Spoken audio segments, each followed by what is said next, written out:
Good morning. Welcome to the Community Church of Chapel Hill, Unitarian, Universalist. I am Don Katahdin, and I'm a member of the Worship Associates Ministry.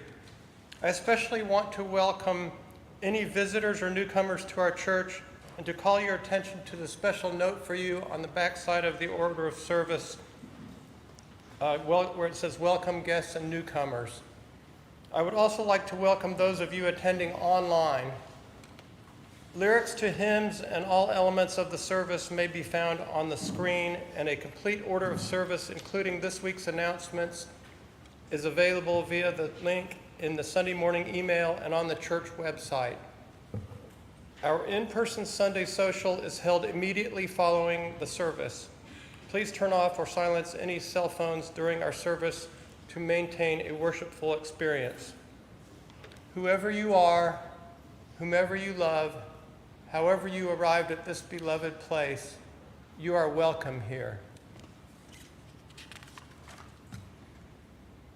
I now invite Sarah to come tell us about diverse and revolutionary UU multicultural ministries.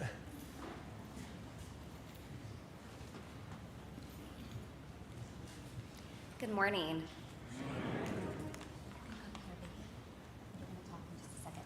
I'm Sarah Clark Barnell, and this is my daughter Charlie, here to help talk about DRUM. This week, Share the Plate is in support of DRUM. DRUM stands for Diverse and Revolutionary Unitarian Universalist Multicultural Ministries. DRUM is an organization by and for Unitarian Universalists of color. It is a leader in the effort towards becoming an anti-racist, anti-oppressive, multicultural faith. DRUM holds regular worship services by and for people of color, as well as a yearly public service open to all. DRUM has also paired with several other organizations to host a yearly summer camp called The Well for people of color and their families, which I attended this summer along with my twins and my mom. So Charlie is here to tell you her favorite part of The Well.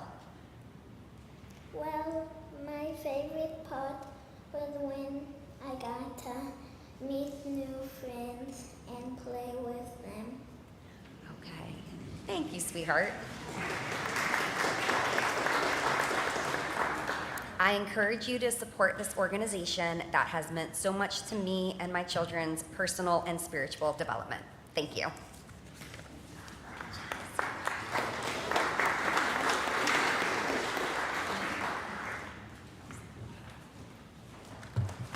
I now invite you to stand in body or spirit for our opening hymn, number 1017, Building a New Way.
As we prepare to enter into worship, listen to these words by Barbara Peskin. In this familiar place, listen to the sounds of breathing, creaking chairs, shuffling feet, clearing throats, and sighing all around. Know that each breath, movement, the glance meant for you or intercepted holds a life within it. These are signs that we choose to be in this company, have things to say to each other, things not yet said, but in each other's presence, still trembling behind our heart's doors. These doors closed but unlocked, each silent thing waiting on the threshold between unknowing and knowing, between being hidden and being known. Listen, rejoice, and let us worship together.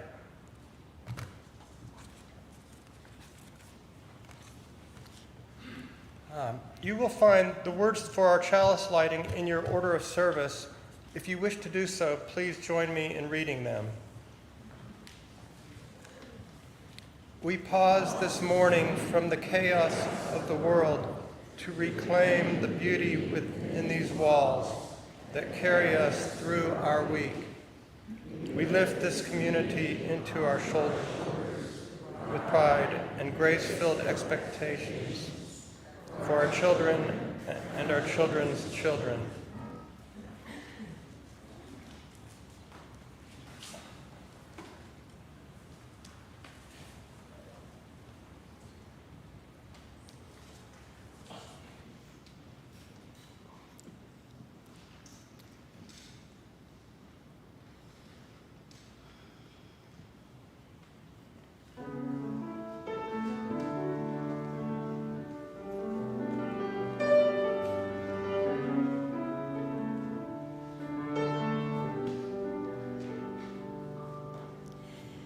River starts with a drop of rain somewhere in this world.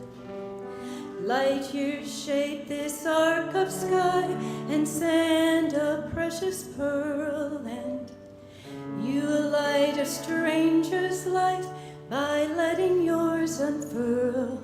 And on it goes, sparks upon the wind. Like a July 4th, a crown of stars and a good time grin. On it flies, on a new bird's wing. In a beating heart, the moon that rose and the gift of spring.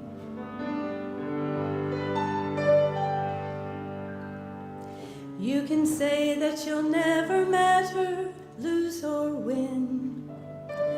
The world won't care, and it's hard to bear such a lonely wind. And you can change a stranger's life by letting yours begin.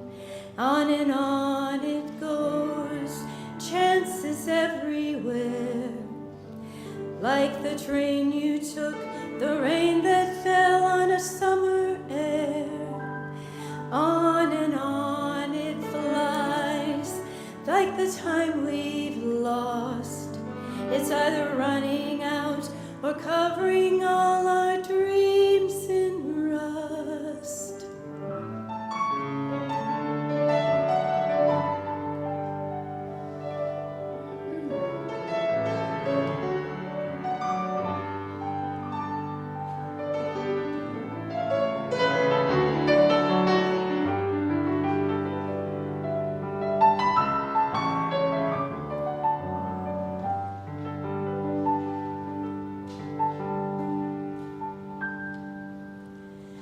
Every night the TV shows one more bad day's news. A world away from what I know and what I do. I could save a stranger's life if I had a clue. On it goes, attention must be paid before it seems we're one so short and a second late. On it flies across the stratosphere. At the speed of love, if you stop and feel it, you will hear. On it goes, sparks upon the wind. Like a July 4th, a crown of stars and a good time grin. On it flies, on a new bird's wing. In a beating heart, the moon that rose and the gift of spring.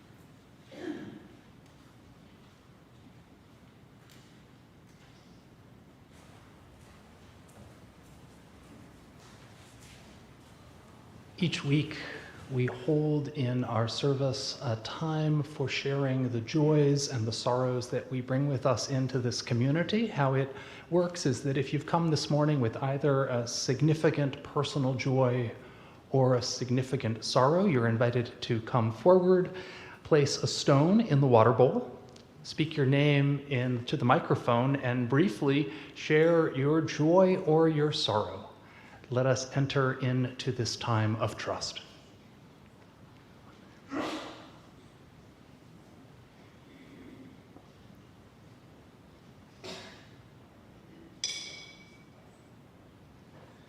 Good morning. My name is Alfredo. Fernanda sitting right there, and my two little kids over there. 10 years ago, a couple of two newlyweds decided to leave everything back in Chile and we decided to come and live here in the United States. It's been 10 years of an incredible journey and a very beautiful experience, and it's bringing us our family, and now we're coming here to North Carolina from Pennsylvania a month ago to extend our journey. So I'm happy for that. It's been wonderful 10 years.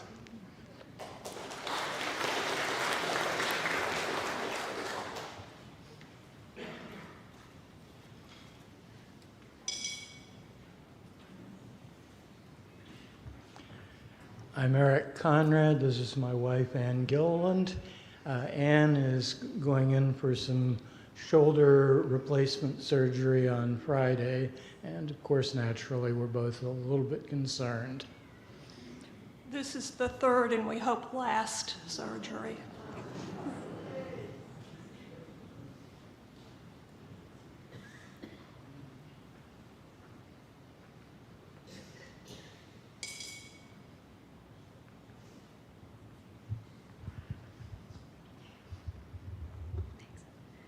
My name is Maria, and this is my husband, Eric, and I dropped this stone in memory of my mother, Eleanor, who died on June 30th at the age of 91.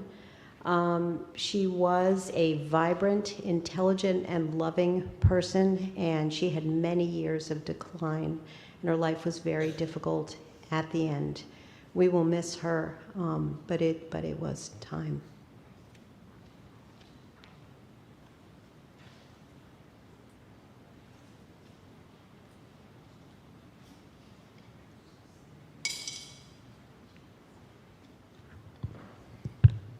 My name is Franklin Hirsch. Thanks, Tom. I'm the administrator here, for those of you who don't know. And I have a joy that my father is home from the hospital. On Tuesday, he went to urgent care because he wasn't feeling right, and his heart rate was 30. So fortunately, he got a pacemaker pretty quick, and he's home and doing well. And Taryn, you want to take the other one? We also have a joy that our wedding date is set for May 24th next year.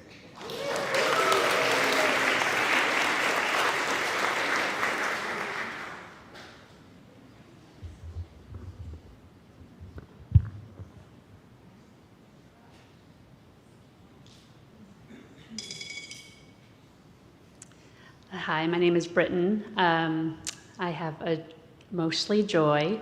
My son Carter, who has grown up in this church and was on youth staff and now attends Davidson College, is leaving tomorrow morning to spend the semester studying in Seoul, Korea. So please send him off with good thoughts for an amazing semester abroad. Thanks.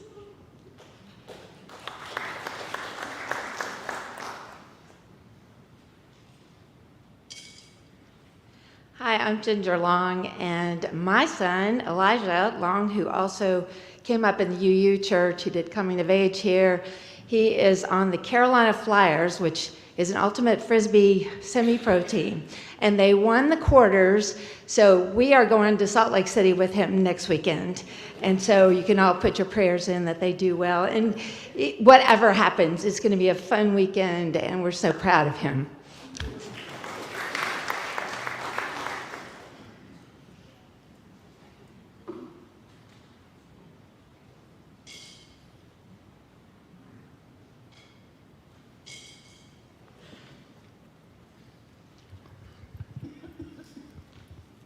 I drop this final stone for all the joys and sorrows that are among us, but remain unexpressed. As we enter into a time of meditation and prayer, let us remember that our joys and sorrows, our gratitude and our despair are all mixed up together. And may we hold compassion for ourselves, for each other, and for the world. Won't you join with me in a few moments of prayer and meditation? Your spirit of life and love, We come this morning in the midst of many life transitions in our community. We hold those people whose journeys bring them to this place. From Chile by way of Pennsylvania. We also hold the journeys that take us afar, to Seoul and Salt Lake. We hold healing,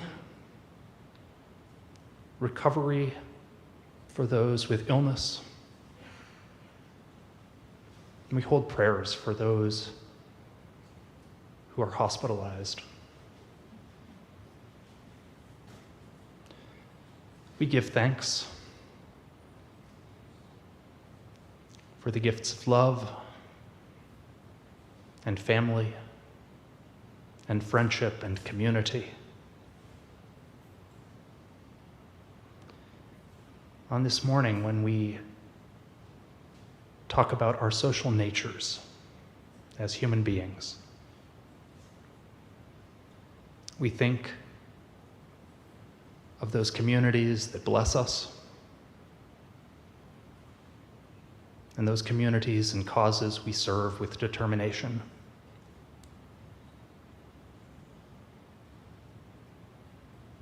Grant us compassion for one another, love for our living, and determination for our struggling. In the midst of all of our prayers, all of our joys and sorrows, let us hold a time of silence together.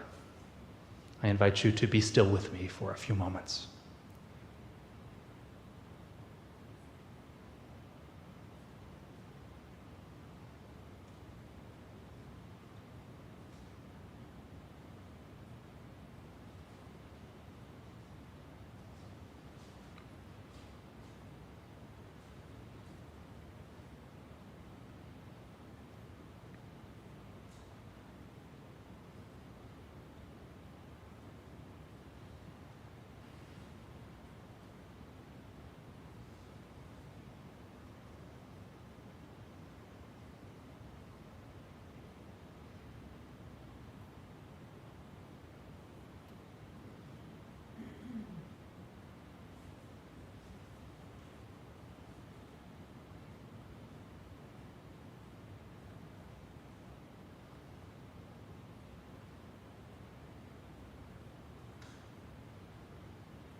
Amen. Our sung meditation is number 396 in the gray hymnal. It is, I know this rose will open. I know my fears will burn away. I know my soul will unfurl its wings. I know this rose will open. We will remain seated as we sing together.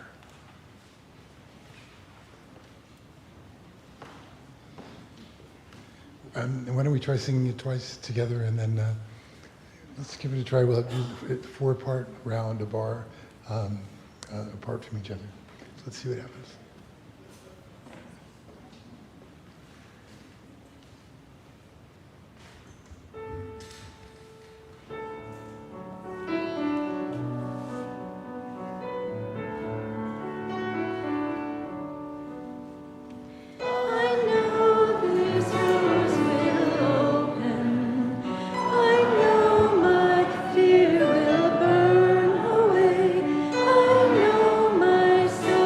Will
You all sound great. It's great to hear your voices. So the reading this morning is from Marge Piercy. Marge Piercy was born in 1936. She is a feminist, an activist, and the author of 17 novels and 20 volumes of poetry. And she's a favorite among us Unitarian Universalists. Several of her poems can actually be found in the back of the gray hymnal. And last year, we used her poem, Connections Are Made Slowly, the Seven of Pentacles, to help launch our connection theme, which ran through last year. And so this year, with kind of a courage theme underlying our work together, I wanted to share her poem, The Low Road.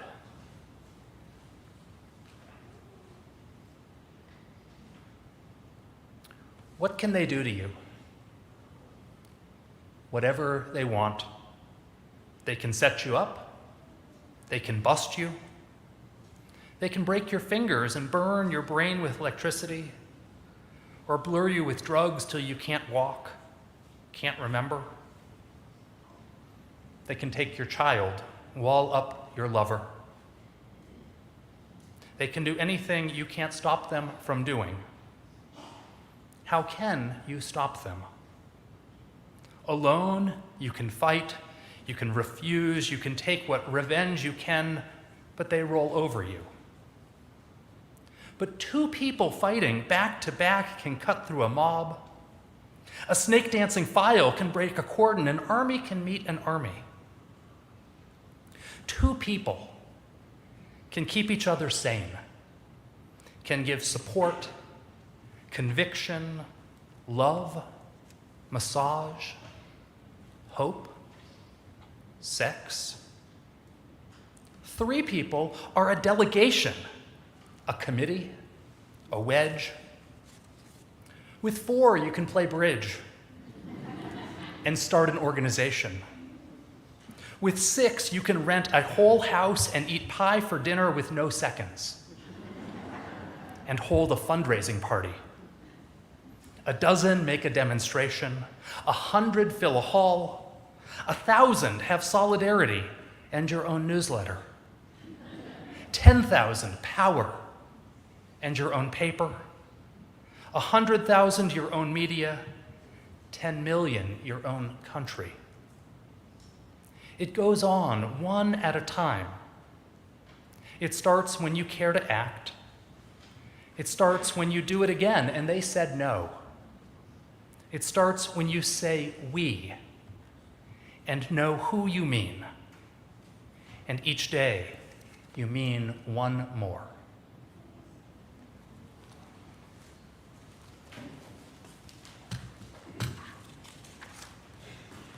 Freely have we received gifts that minister to our needs of body and spirit.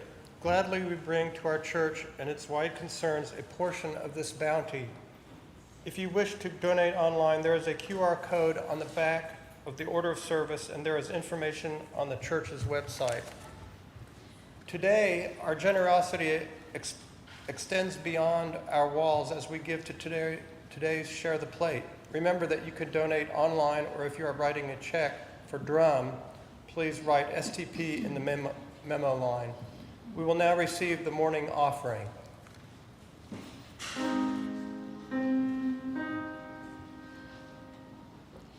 We shall be known by the company we keep, by the ones who gather round to tend these fires.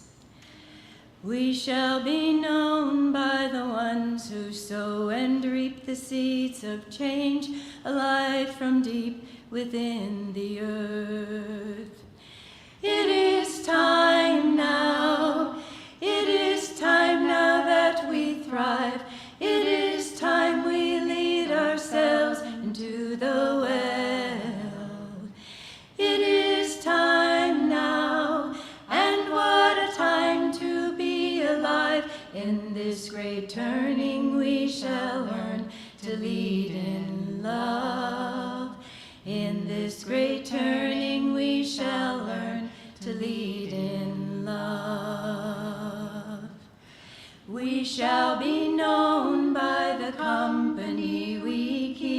by the ones who circle round to tend these fires.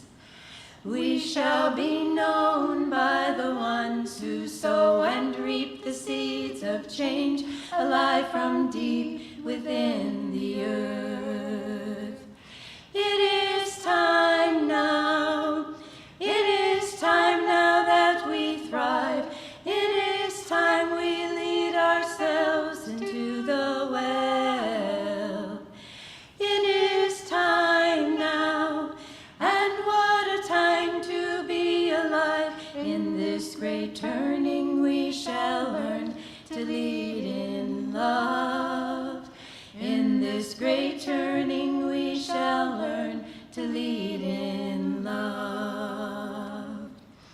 We shall be known by the company we keep, by the ones who circle round to tend these fires. We shall be known by the ones who sow and reap the seeds of change, alive from deep within the earth. It is time now. It is time now that we thrive. It is time we lead ourselves into the well. It is time now, and what a time to be alive. In this great turning we shall learn to lead in love. In this great turning we shall learn to lead in love. In this great turning we shall learn to lead in love.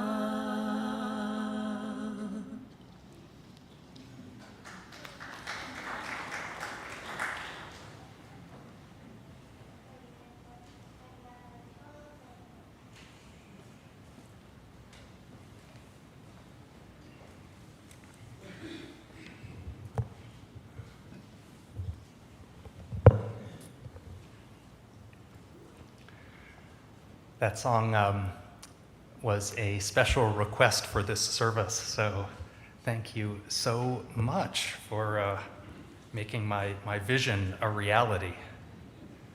I want to tell you about a friend of mine. This friend, I met her a couple decades ago as a part of a Unitarian Universalist young adult group. And when I was new to the group, I was getting to know her. I asked her how long she'd been a part of the church, and her answer took me off guard. She said, "Excuse me, I come to the young adult group, but I'm not a member of the church, and I would never, ever become a member." Which was a kind of a really strong answer to my question. And then she went on, she said, "This is how I was raised. Growing up," she went on to explain, "her parents had forbidden her from joining the Girl Scouts. Her parents had forbidden her from joining clubs at school. Her parents had forbidden her from joining sports teams. And her parents had absolutely forbidden her from joining religious groups." Her parents were Germans. They had been young German children, elementary school age, during World War II. And as my friend's parents came of age as teenagers and as young adults in the post-war period, they had had to reckon with the traumas of war, and more than that, they had to reckon with the immense and unspeakable evil that had overtaken their nation, that had turned their own family members and their neighbors into monsters. And so the lesson that my friend's parents had taken away from this was to be deeply suspicious of groups.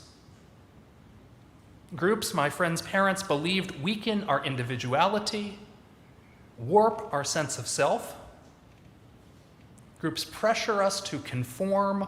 Groups cause us to think in terms of insiders and outsiders, us and them, the included and the othered. Groups, my friends' parents believed, make us susceptible to tolerate and even commit acts of evil. Groups threaten to turn us into moral monsters.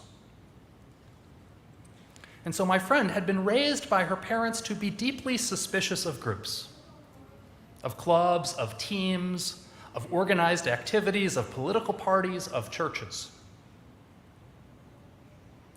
The Girl Scouts may seem really innocent to you, or even like a positive force in kids' lives, but don't be deceived.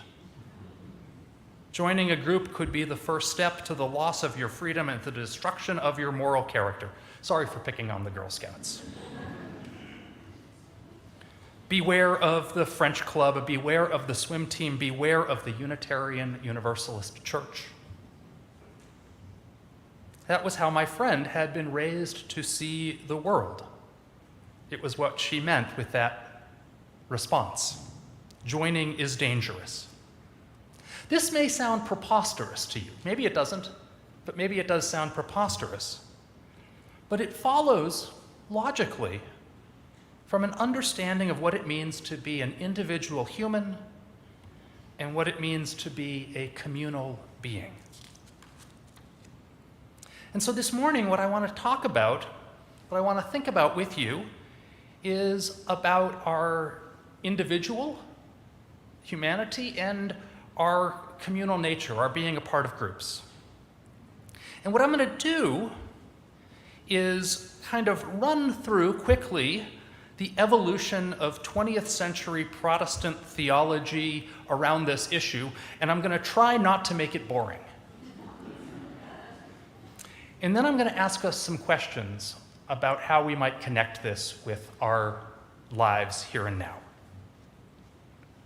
So I actually want to start with a book that came out in 1932. The book was by a young, up-and-coming theologian named Reinhold Niebuhr. Don't tune me out, all right? Funny, a little aside, right before his presidency, Barack Obama was actually interviewed and was asked by an interviewer which theologian he considered the most influential on his thought. And Obama answered with a very insightful and nuanced answer on the impact of Niebuhr on his thought. As the reporter tells it, Obama talked for 25 minutes straight about the intricacies of Niebuhr's thought and what it meant as a leader. So all I'm saying is that people like Niebuhr are not just boring and obscure thinkers, although they are, that their thought actually shapes the lives of consequential people even still today. So anyways, in 1932, Niebuhr published a book called, and I apologize for the lack of gender-inclusive language here, the title of the book was Moral Man and Immoral Society. In this book, Niebuhr argued that people are more likely to sin as a part of a group than as individuals. Let that sink in for a second. The people are more likely to do bad things as a part of a group than as a person alone. Niebuhr argued that people by themselves as individuals are capable of being good and doing good, but put us into groups and we are more likely to get up to evil. Groups are a bad influence. I have no idea if my friend's parents had read Niebuhr, but their parenting style was certainly Niebuhrian. That was a fun word to write. At first, when this book came out in 1932, it was dismissed, it was panned. Theological liberals tended to believe that human nature is on the whole positive, and that getting good people together magnified that goodness, right? A positive multiplied by a positive multiplied by a positive always leads to a positive. And theological conservatives tended to believe in the sinfulness of human beings and the necessity of social institutions to constrain all of our worst impulses. For theological conservatives, groups are like the bumpers at the bowling alley. Keep us out of the gutter, right? Redirect us in the way we should be going. So when Niebuhr wrote Moral Man and Immoral Society in 1932, it was a flop. And then came Nazism and the Holocaust, and suddenly everyone was like, maybe we should reconsider what Niebuhr had to say. And it propelled him into this leading theological position. The great philosopher Hannah Arendt coined the phrase, the banality of evil. That's what she wrote, the banality of evil. In Arendt's writings, she profiled different Nazi leaders who were the architects of unspeakable evil. And what she found most striking and most disturbing and most troubling was that many of the people who planned and engineered these deeply evil acts often tended to be people who were otherwise pretty normal and even kind of boring. This observation was troubling and controversial. In fact, people are still debating this observation by Hannah Arendt. Arendt's description of top-ranking German officials is haunting. She renders them as normal, regular, boring people who hug their children and scratch their dogs' bellies and enjoy crossword puzzles and lend their neighbors a cup of sugar. And then participate in genocide. The implications of this are extremely troubling.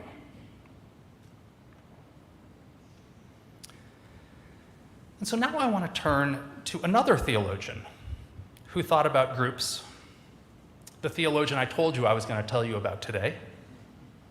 His name is James Luther Adams. And he actually wrote a response to Niebuhr. 2 weeks ago, I shared a story about Adams. In this story, Adams had traveled to Germany to study theology in 1927, a handful of years before the Nazi Party took control of the country. While there in 1927, the story goes, Adams observed a parade of Nazi youth and got into a shouting match with other parade watchers. During this argument that had grown quite heated, he was grabbed from behind and pulled out of the crowd. The person who grabbed him told Adams that he was awfully close to getting beaten up, and then invited him to dinner. Adams tells this story at the beginning of his essay about groups. The title of that essay, in case you're wondering, a few of us had to read it in divinity school. The title was The Indispensable Discipline of Social Responsibility or Voluntary Associations. Academic writing, am I right? It's almost like academics are trying to make sure that nobody will ever want to read what they write.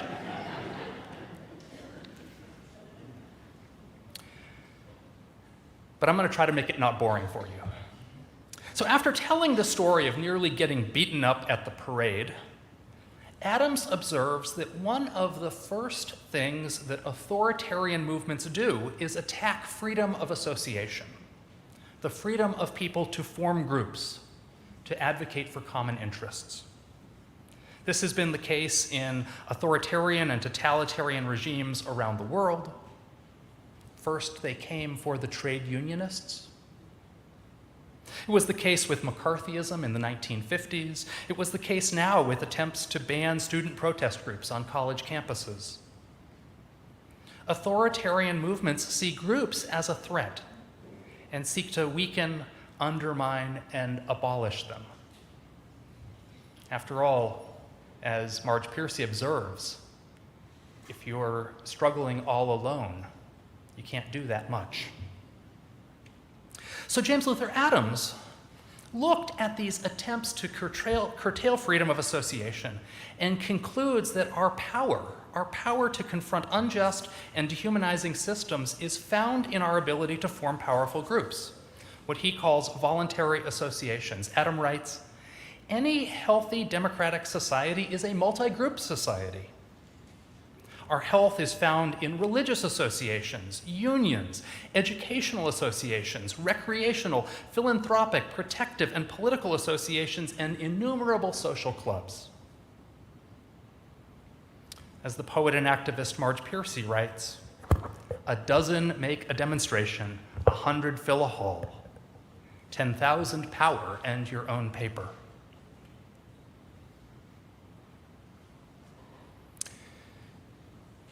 So I want to go a little bit deeper into atoms, if that's all right.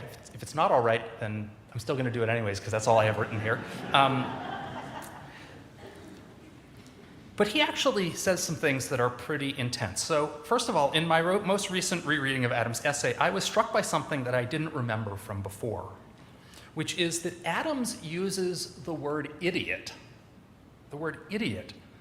many times in this essay. And needless to say, that's not traditional academic writing, right? But then I read a little digression that I must have missed before, where Adams considers the origin of the word idiot. Does anyone happen to know, trivia here, does anyone happen to know where that word comes from? It actually comes, etymologically, it actually comes from the Greek word idios, which means private person or person who does not join groups.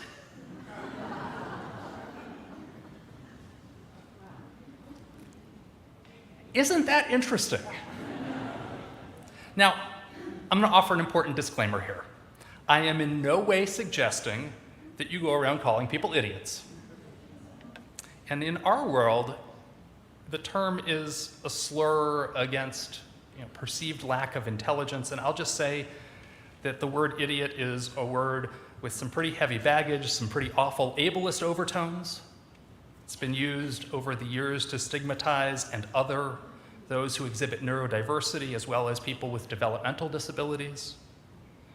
The word is also a word with some pretty awful racist undertones. The whole project of trying to objectively measure intelligence is deeply connected with a lot of racist pseudoscience. So don't call people idiots. I just find it interesting that Adams uses the term, right? So use of that word aside, Adams' essay is provocative. Adams argues in it that there is no such thing as a good person by themselves. We are only good, Adams writes, in our relationship to others. We can be a good parent, a good neighbor, a good physician, a good plumber. Our goodness, Adam argues, is inherently social. He writes, the merely good individual is good for nothing. He harkens back to his story of nearly being beaten up at the parade, and he adds, in a free society, non-participating citizens beat themselves up every day. Adams takes his thinking about groups even a step further, writing, the narrow range of responsibility of the person who confines attention merely to family and job serves to dehumanize the self. Let me unpack that. What he's saying is that our goodness is not determined by how we treat those closest to our own orbits, our neighbors, our families, our dogs and cats. But our goodness is determined largely by the impact of the larger groups we belong to on our world. By their groups shall you know them, he writes. Or as our musicians sang, you shall be known by the company you keep. So what do you think? In your upbringing, how were you raised to think about groups? Were you encouraged to be a joiner? Were you cautioned to be suspicious? How do you think about human nature? In your experience, do groups tend to bring out the worst angels of our nature? Or do groups help us to keep our lesser and meaner impulses in check? What does it mean to you to be a good person? Is it possible to be a good person alone? And how do you feel about the claim, "By their groups shall you know them"? In some ways, in many ways, I'm preaching to the choir this morning. After all, we came together this morning, more than 100, so we can have our own, we can fill an assembly hall, but less than 1,000, so we can't have our own, whatever Marge Piercy said.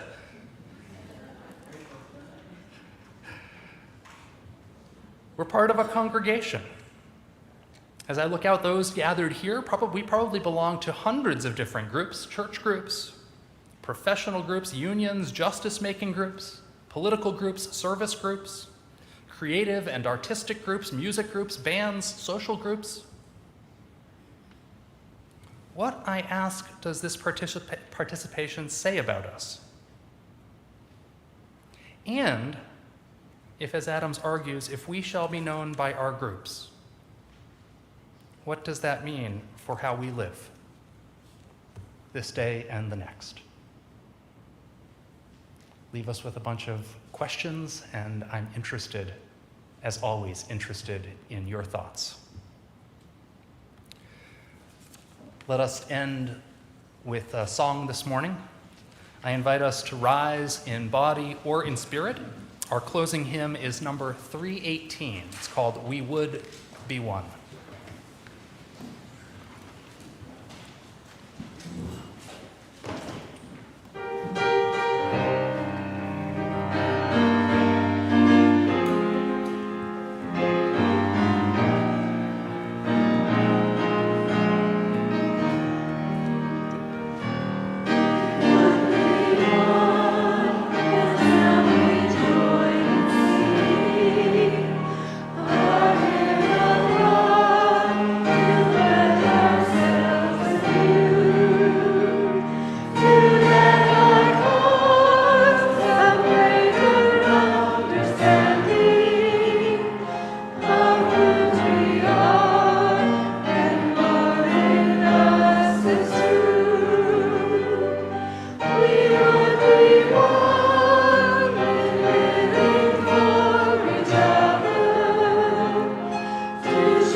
The words for extinguishing the chalice are in your order of service. Please join me if you would wish to do so.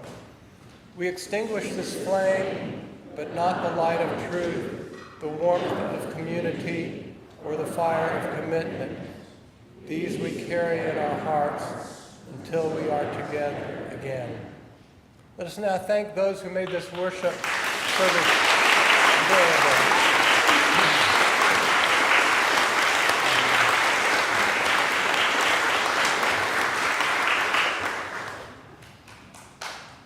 Please join us in singing Shalom. The words are in your order of service. As you are comfortable, please either hold hands with the person next to you or cross your arms over your heart.